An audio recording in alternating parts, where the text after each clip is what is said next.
जब प्रथम चर्च के संतों ने सुसमाचार फैलाया तो उन्होंने क्या प्रचार किया?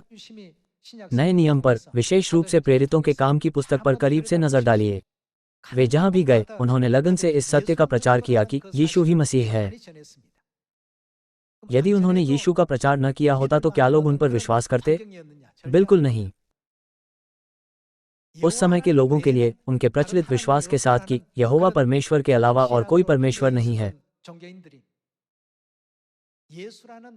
आसानी से यीशु पर विश्वास करना असंभव होता, जिसे वे केवल नासरत में बढ़ई यूसुफ के पुत्र के रूप में मानते थे। लेकिन बाइबल और नबी गवाही देते हैं कि वह परमेश्वर यहोवा है जिनकी उन्होंने सेवा की थी, और परमेश्वर शरीर में इस पृथ्वी पर आए थे।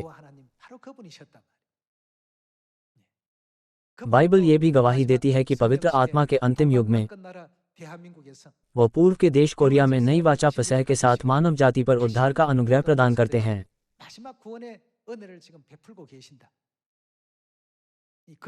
हमें लोगों को इस तथ्य के बारे में समझाना और सूचित करना चाहिए। प्रेरित पौलुस और पतरस और प्रथम चर्च के कई नबियों ने अपने विश्वास को त्यागे बिना कितनी उत्सुकता से मसीह के राज्य के आगमन की प्रतीक्षा की और उसकी आशा की। क्योंकि हम मसीह आन सांग होंग पर विश्वास करते हैं, तो इसका मतलब यह नहीं है कि हम यीशु पर विश्वास नहीं करते हैं। क्योंकि मसीह आन सांग होंग कौन है?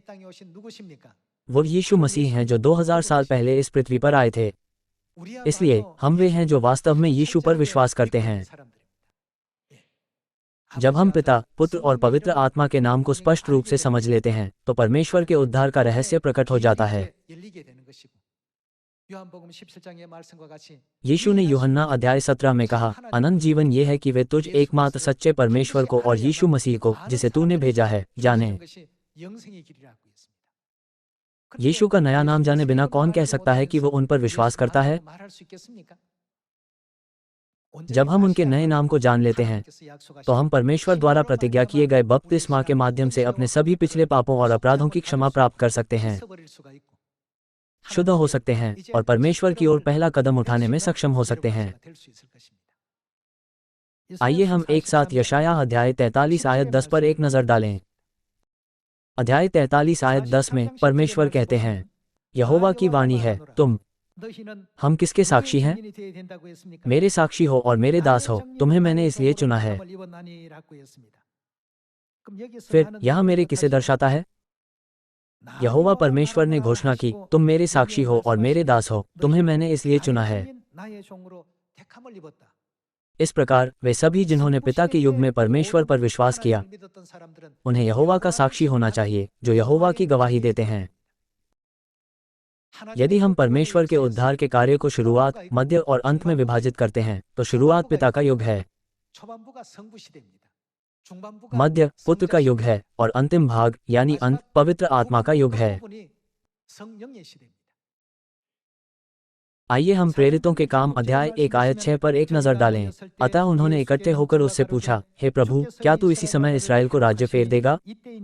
उसने उनसे कहा, उन समयों या कालों को जानना जिनको पिता ने अपने ही अधिकार में रखा है, तुम्हारा काम नहीं। परंतु जब पवित्र आत्मा तुम पर आएगा तब तुम सामर्थ्य पाओगे, और यरूशलेम और सारे यहूदिया और सामरिया में और पृथ्वी की छोर तक किसके गवाह होगे? मेरे गवाह होगे। यशाया अध्याय 43 आयत 10 हमें यहोवा परमेश्वर के गवाह बनना सिखाता है। लेकिन यहाँ प्रेरितों के काम अध्याय 1 में हमें किसके गवाह होना चाहिए? यीशु ने कहा, मेरे गवाह बनो, अर्थात यीशु के गवाह।